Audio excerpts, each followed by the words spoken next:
Olá, graça e paz a todos. Vamos para mais uma aula na disciplina Ética e Teologia Pastoral. Eu sou o evangelista Wellington Roberto Marinho. Pai, em nome de Jesus, aqui nós estamos para mais uma aula, pedindo sempre a ajuda do Espírito Santo para me ministrar e também pedindo que os ouvintes tenham bom entendimento na sua palavra, para que venham se tornar obreiros aprovados pelo Senhor e também ensinar a outras pessoas. Muito obrigado por tudo, em nome de Jesus, amém. Bom, vamos lá. Parei na parte de vocação, onde estaremos dando continuidade. Vocação. Sacro, santa é a vocação. Depois de um esboço sobre uma base bíblico-teológica sobre o ministério pastoral, devemos nos dever um pouco sobre esse específico chamado, onde, generalizando, devemos nomear como sacerdócio de cada cristão, onde nenhum é isento, pois todos devemos ser testemunhas. Mas vocação específica para o desenvolvimento da missão é delimitarmos a discussão no aspecto da verdade existente e convicção latente de determinado serviço dentro da engrenagem do reino. 1 Timóteo 3:1, excelente obra. Romanos 11:29, vocação é irrevogável. 1 Coríntios 1:26 a 30, vocação não é obra carnal ou material. Efésios 4:1-6, características do vocacionado. 2 Timóteo 1:8-10, santa vocação segundo o propósito de Deus. Ser vocacionado expressa muitos aspectos bem individuais e aspectos para cada um. Porém, permita-me citar alguns para uma reflexão sobre o que é ser e como entender ser um vocacionado. Primeiro, ter convicção particular e íntima, mesmo que lhe seja notório que isto se requer como sendo o sacrifício do altar. Segundo, entender que seu devido tempo, kairos, e não ao nosso cronos, a capacitação, bem como o preparo e unção vem, o que traduz numa submissão constante a Deus em tudo o que realizamos, seja estes através do dom em si e dos talentos. Terceira, a igreja. Como corpo de Cristo, reconhecerá ministério e vocação. Ela será como instrumentos de confirmação e aceitação, cabendo aqui um adendo de que não existe definição de ministério se o mesmo não for manifesto pela própria igreja. Quarto, vocação não se pode confundir com função. A função se extingue, a vocação não. Quinto, que a bênção em tudo o que se faz na obra de Deus, mas o importante não é fazer algo para Deus, e sim o que Ele realmente requer. Mesmo no ministério somos ativistas, tapa-buracos, mas temos que buscar conhecer o que Ele tem preparado especificadamente. Assim que vocação pode ser compreendida de dois modos. Geral, João 3,16, Mateus 28:18-19, o sacerdócio de cada crente nos méritos da morte de Cristo, e específica. Efésios 4:8-12, onde se manifesta a soberania de Deus nesses desígnios estritamente pessoal e individual. Vamos falar um pouco agora sobre qualificação. Primeiro, bíblico neotestamentário.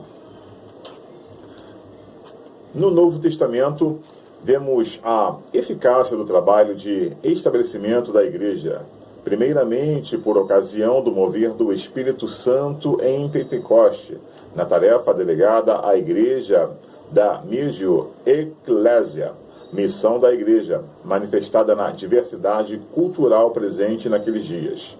Então designou 12 para estarem com ele, e para os enviar a pregar e a exercer a autoridade de expelir demônios.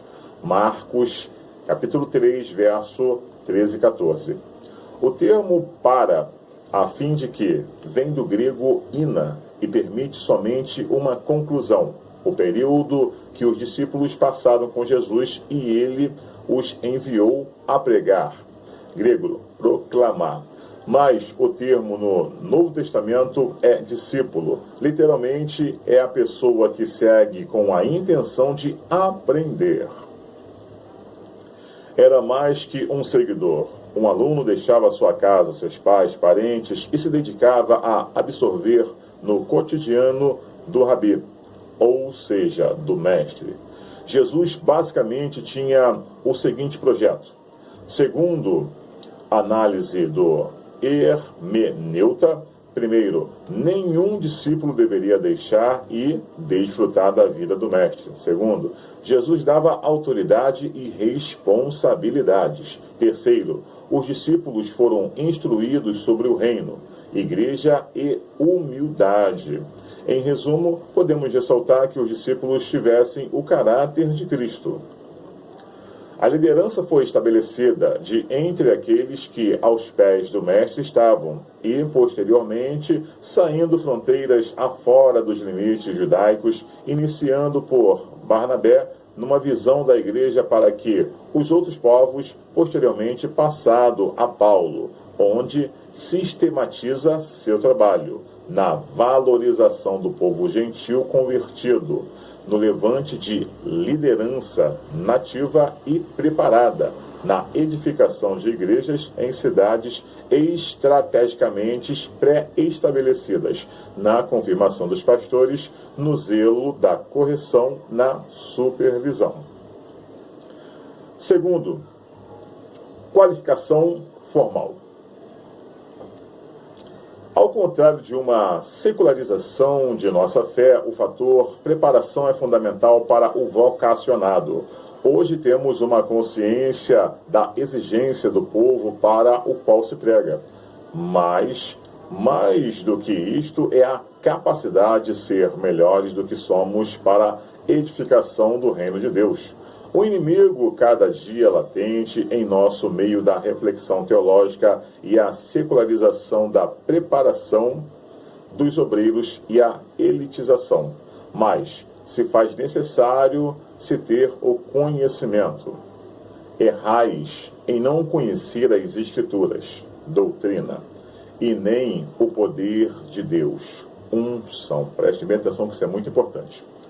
A qualificação formal equilibra e dá sólida consciência para as formalidades cerimoniais que o ministro deve estar à frente, desde uma consagração de crianças ao batismo, sacramentos diversos, sermões funerais, aconselhamentos, discursos formais religiosos e até mesmo para, se tiver adequada atitude de informalidade num culto bem pentecostal, se deve buscar o entendimento e a boa atitude. Muitos acreditam ser desnecessário o estudo, pois Deus encherá a boca de palavras no momento da pregação. De certa forma, sim, mas se somos tão incapazes de buscar saber bem o que falaremos, não somos exemplo de dedicação e empenho.